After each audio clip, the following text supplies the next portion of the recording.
Narco चाचणीला सामोरं जा, मेहबूब शेख यांनी रणजितसिंह निंबाळकरांना आव्हान दिलंय। शेख यांची नार्को चाचणी देण्याची तयारी आहे। डॉक्टर संपदा मुंडे आत्महत्या प्रकरणावरून आरोप प्रत्यारोपांना आता जोर आलाय। खासदारांनी संवाद साधून प्रकरण शांत केल्याचा शेख यांचा आरोप आहे। तर प्रकरण दडपणारा खासदार कोण, त्यांचा पीए कोण, नार्को चाचणी व्हावी अशी मागणी शेख यांच्याकडून करण्यात आली आहे।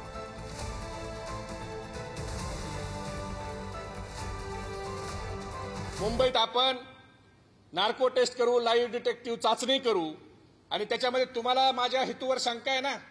मेहबूब शेख हा कुणाच्या हाताचा बोलका बावला कधीही झाला नाही आणि आजपर्यंत मला कुणीही तू हे बोल किंवा हे बोलू नको असं कुणीही म्हणू शकत नाही। आणि कुणाचं ते काय म्हणतात रसद बिसत, तर माझी नार्को टेस्ट करा हो, लाईव्ह डिटेक्टिव्ह करा, मुंबईत करा, तारीख फक्त 2-3 दिवस अगोदर कळवा, एवढीच माझी विनंती आहे। पण त्या नार्को टेस्टच्या अगोदर तुमची नार्को टेस्ट झाली पाहिजे।